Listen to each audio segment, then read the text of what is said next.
நம்ம வீட்டு கிச்சனில் சாஸஸ்லாம் ஒரு பேசிக் இன்க்ரீடியண்ட்டாக மாறி ரொம்ப நாள் ஆச்சுங்க.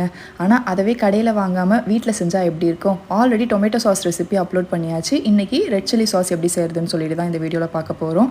மார்க்கெட்டில் கிடைக்கிற கெமிக்கல் பேஸ்ட் அண்ட் ப்ரிசர்வேட்டிவ் இருக்கிற சாஸஸ்க்கு வீட்டில் செய்கிற இந்த சாஸ் எவ்வளவோ பெட்டர். இது 3 to 6 months வரைக்கும் நீங்கள் ஸ்டோரும் பண்ணிக்கலாம். இது செய்கிறதுக்கு ஒரு குக்கரில் 20 காஷ்மீரி சில்லி நான் யூஸ் பண்ணியிருக்கேன். நீங்கள் நார்மல் மிளகா யூஸ் பண்ணுறதுனால பண்ணிக்கலாம். 10 பல் அளவுக்கு பூண்டு, 2 தக்காளி இந்த மாதிரி காம்பை ரிமூவ் பண்ணிவிட்டு ஆட் பண்ணிக்கோங்க. அது கூடவே ஒரு 1/4 டம்ளர் மட்டும் தண்ணி சேர்த்துட்டு மூடி போட்டு ஹை ஃப்ளேமில் 3 விசில் விட்டு வேக வச்சுக்கோங்க. ப்ரெஷர்லாம் ரிலீஸ் ஆகிட்டு நல்லா ஆறுனதுக்கு அப்புறமா ஒரு மிக்ஸ் ஜாருக்கு ட்ரான்ஸ்ஃபர் பண்ணிட்டு 2 டேபிள் ஸ்பூன் நாட்டு சக்கரை நான் சேர்த்துருக்கேன். நீங்கள் ஒயிட் சுகர் அப்படின்னா நூல் கற்கண்டு கூட சேர்த்துக்கோங்க. இது கூட 3 டேபிள் ஸ்பூன் அளவுக்கு குக்கிங் வினிகர் ஆட் பண்ணிட்டு லைட்டாக அரைச்சிட்டு அதுக்கப்புறமா ஒரு 1/2 டம்ளர் அளவுக்கு தண்ணி ஆட் பண்ணி நல்லா ஃபைன் பேஸ்ட்டாக அரைச்சிட்டு ஃபில்டர் பண்ணிக்கோங்க. உங்ககிட்ட வினிகர் இல்லைன்னா நீங்கள் லெமன் ஜூஸ் கூட ரீப்ளேஸ் பண்ணிக்கலாம். இப்போ நீங்கள் பார்த்தீங்கன்னா அந்த சாஸ் கன்சிஸ்டன்சிலே இருக்காது. இதுக்காக 1 டேபிள்